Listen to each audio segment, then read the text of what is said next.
What started as a wild west of the internet as a place to buy drugs, guns, stolen credit card information, or counterfeit currency has quickly turned into a deceptive nightmare. A dark side of the internet filled with scams around your every corner, extortion, and police trailing behind your every move. Open the door! That accent is hard to take serious. Cops have been arresting dark web sellers all around the world. After an intensive 2-year investigation, the FBI arrested Ross William Ulbricht, a San Francisco resident, in a public library. Silk Road has since been shut down, and the alleged digital drug lord, if convicted, is facing life in jail. And if you vote for me on day one, I will commute the sentence of Ross Ulbricht to a sentence of time served. This video breaks down the rise and fall of the dark web, from breaking down real stories from my last year of research to interviewing actual dark web criminals. This video pegs the question, is the dark web still legit? And here's why I think not really. To begin this video, one of the first dark web sites I came across last year was a site called Incognito Market, and like the many dark web sites before it, it ended in absolute catastrophe. Incognito Market was formed in October of 2020 by an individual who goes by the alias of Pharaoh, who was later revealed as Ryo Seung Lin. Hopefully I said that right, an NFT collector, Monero investor, and software developer living in Taiwan. The dark website he created quickly rose to success after being opened due to its user-friendly interface and large presence on dark web forums, interacting with thousands of potential customers. The site also came just 2 months after the shutdown of Empire Market, another popular marketplace on the dark web at the time that shut down due to security issues. But Empire Market didn't shut down before stealing $30 million of customer funds held on the platform in an escrow account. This is known as an exit scam, which we'll get more into later. The U.S. Justice Department has announced the arrest of 288 suspects in a collaborative operation. The crackdown also resulted in seizure of at least $53 million. The Chicago-based crew behind Empire Market were also arrested and charged. With former Empire Market customers funneling in and its user-friendly design, Incognito Market started raking in cash, with each month of sales being better than the last. At the peak, Incognito Market was earning $5 million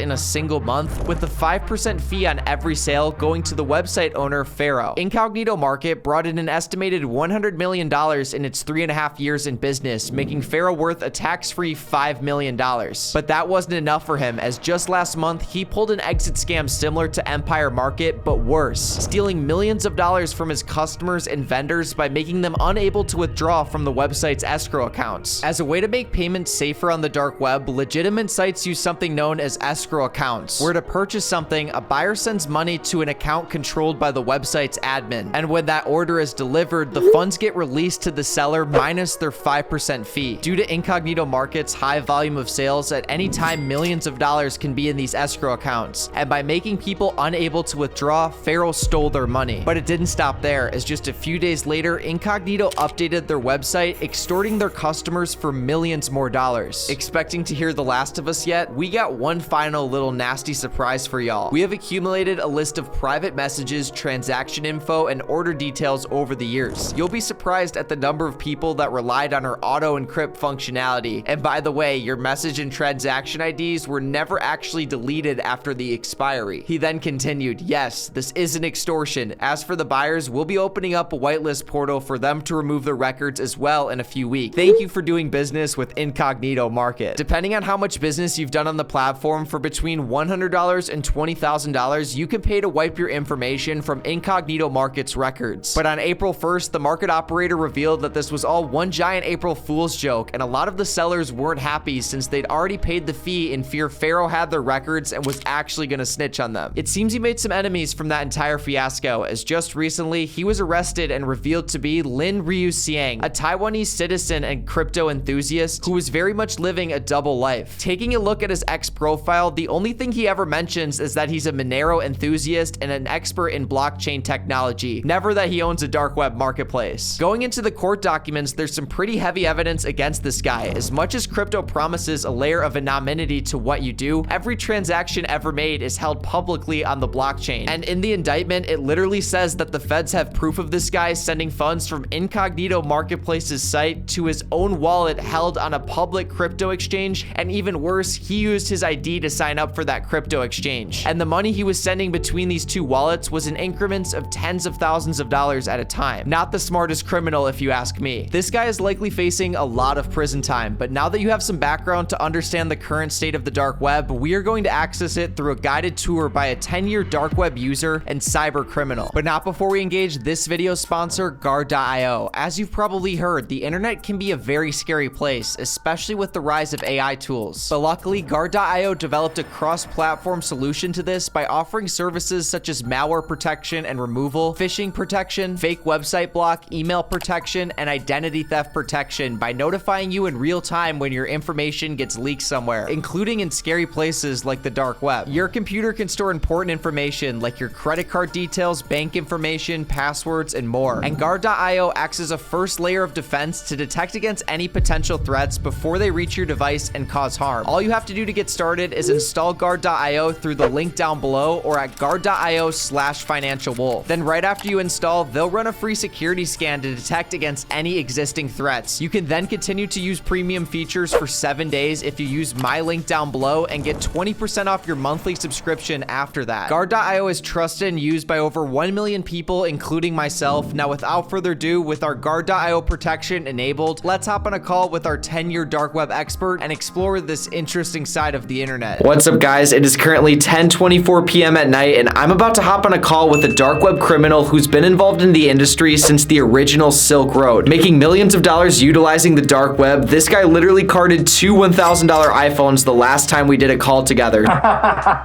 Did you just spend $1,000 on someone's card? Allegedly. This is the site where you can buy whatever you want. Who wants to give me the card today? Hey, got it.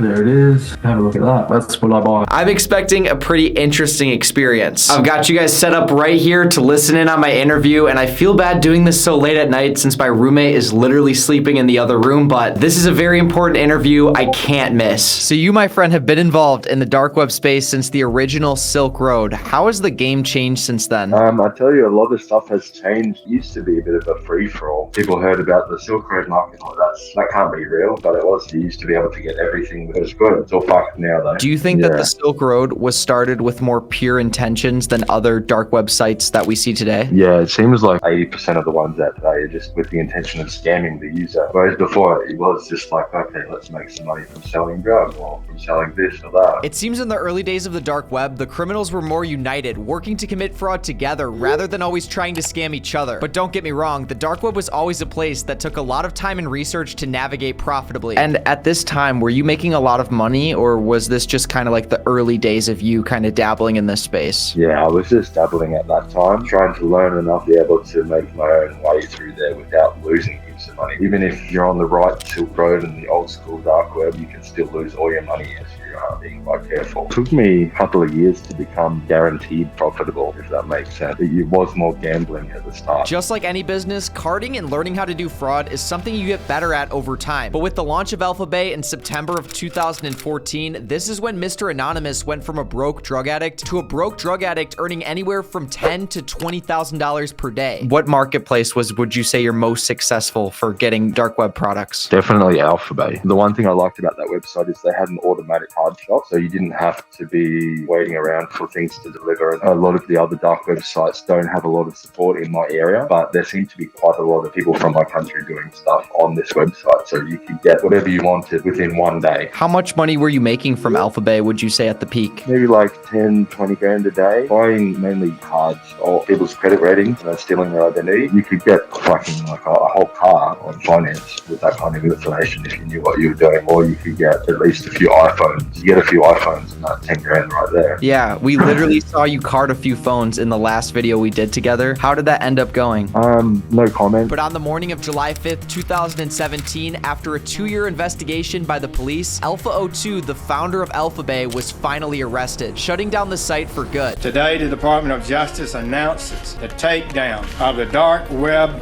market AlphaBay. Bay. This is the largest dark market web place takedown in world history. And as much as Alexander Causes took nearly every precaution to cover his identity online, building one of the largest marketplaces in dark web history, at the peak earning upwards of $500,000 per day in sales, he made one crucial mistake in the end that cost him everything. In the middle of 2015, 7 law enforcement agencies around the world began working together to investigate Alphabay. First browsing the platform and buying drugs, hoping the product, packaging, or postage stamps can provide clues to who the sellers are so they can arrest them. And by arresting the smaller sellers first, they can work their way up the totem pole by getting people to snitch on each other, which is pretty common for people to do when facing jail time. I remember when Alphabay was shutting down, because it always worked, but then it started to become a fuck around, and it was like there was phishing links or there was things weren't coming, and then you message the support and they'd say, no, we didn't get your Bitcoin, and it started just being like, I don't know how long this website has learned. As law enforcement teams across the world began investigating Alphabay, the service slowly got worse as larger and larger sellers were arrested and honeypots were set up, but they still didn't have Alpha 02. At this point, Alpha 02 wanted to retire. His 2 to 4% cut on every transaction on Alphabay made him a multi-millionaire, owning 3 homes in Thailand and 1 in Cyprus and driving around in a Lamborghini. Also likely noticing the heat from the feds, Alpha 02 decided to step back from day-to-day operations, leaving things to his team led by his right-hand man, D-Snake. With Alpha 02 taking a step back, investigators still had nothing and were starting to become desperate, when suddenly an anonymous tip was sent to the cops that later revealed his real identity. I guess in the early days of the website, the welcome emails sent to new customers when they signed up for Alphabay had Alpha 02's real email address visible in the metadata. This mistake was corrected very early on, but this anonymous tip must have come from one of Alphabay's first customers, or more likely a competitor or enemy of Alpha 02. Yeah, this stuff, whenever you get done, it's because someone talked to someone that they shouldn't have. Have you known friends who've talked to the wrong people and end up getting caught? Yes, definitely. Just people trying to say, oh, look what I've got or what I can do, and people get jealous, you know what I mean? They want that for themselves, or they don't like this person, and yeah, people with a big mouth, they go to jail pretty quickly. This email address used to send welcome messages to new Alphabay customers was also used on dating profiles, social media accounts, and a PayPal account that revealed Alpha 02's real identity. Alex Causes was a French-Canadian freelance software developer running his own tech company, EVX Technologies, based out of Bangkok, Thailand. It's pretty crazy how much information you can gather about someone with their email address, but after collaborating with local law enforcement, Alpha 02 was finally arrested. While working at one of his homes, suddenly a car crashed into his front gate. Hearing a loud noise, he ran outside. Not thinking anything of it, he stupidly left his computer open. This was a mistake that cost Alexander Causes his freedom, as when he walked outside, he was quickly arrested by police. He tried running in to turn his computer off, but he was unable, giving them access to Alphabay servers and heaps of evidence against him. Nearly 300 people were arrested worldwide after a crackdown on drug trafficking. And when Alphabay shut down and the FBI had all of their records, were you ever worried that they potentially would look at your purchase history, or were they really only going after the main sellers and the owner of the website? They're only really going after the people making a lot of money, a lot of money, because there was some people making multi-millions of dollars. It's just your average seller on the dark web. It's just too much work. Officials confiscated more than $53 million, about 1,900 pounds of drugs, and nearly 120 guns. One of the suspects allegedly ran an organization that bought fentanyl in bulk and sold to thousands of people on the dark web. An Alphabay staff member claimed that this group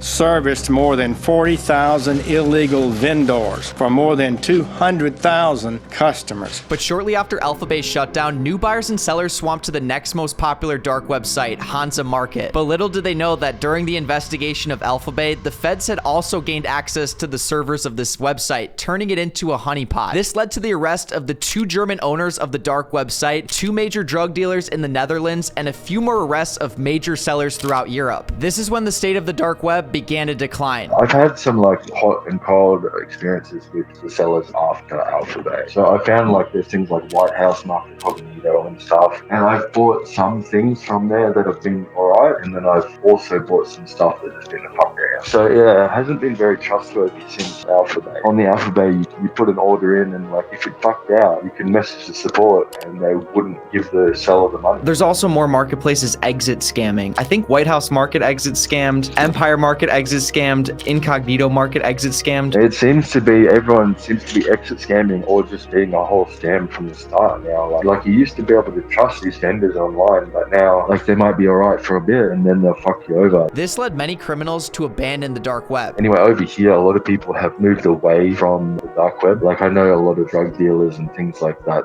buy the drugs from online, but they don't use the dark web anymore. There's other places that they use to get things through. Some criminals moved to more advanced measures like joining criminal organizations. When Alpha Bay shut down, you went from making $10,000 to $20,000 a day carding to literally nothing. Did that ever scare you, going from making a lot of money to making almost nothing? Well, I got involved with some different groups. If you get involved in some criminal organization, they can just bring you backpacks full of IDs. So I didn't need the Alpha Bay anymore. And this took his schemes to the next level. Probably the best one was like 79 grand we got in one day. That was in the form of a brand new Ford Mustang, all the trimming, and it cost us literally nothing. We just had to set it up for a week, use a fake ID and things like that, and then we rocked up to the place, picked up the car. I think it was on a fucking plane, and we had the money. And I'm curious, during this time, what's like the peak amount of money you had? 50, 60 grand that we got from the car, because I just would spend it all on everything straight away, or just rent a house for 6 months and not have to think about paying the rent. So you never really did it for the money? Nah,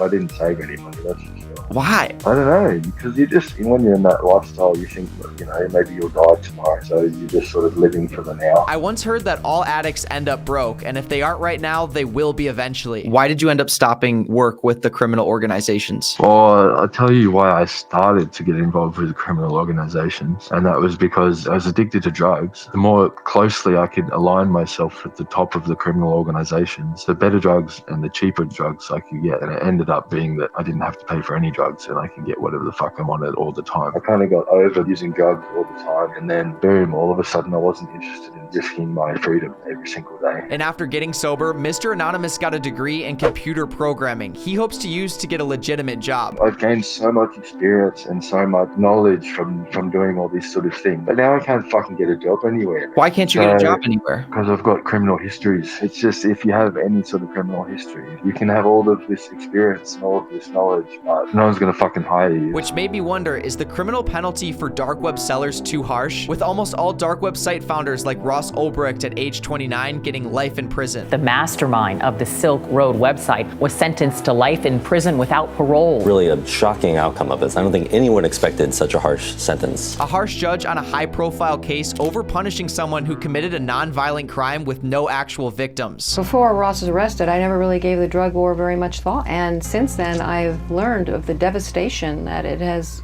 wreaked on this country. It's been going on for 40 years. It costs the taxpayer $40 billion a year. It seems to me if its goal is to decrease drug use, it's been an abject failure. But if its purpose is to expand government power and the prison industrial complex and destroy millions of lives, it's been a rousing success. Now, of course, this is a much deeper issue than the dark web itself, but I hope my video added some insight into this. Clearly, the solution of either heavily criminalizing drug use or just passing out free needles on the street isn't working. But before you go, check out the sponsor Guard.io down below in the description. In this current day and age, you want to have privacy when you're browsing the internet. I personally use Guard.io all the time, and I seriously appreciate them since videos like these don't always get monetized. So huge shout out to them. I'll see you guys in the next one. Peace out.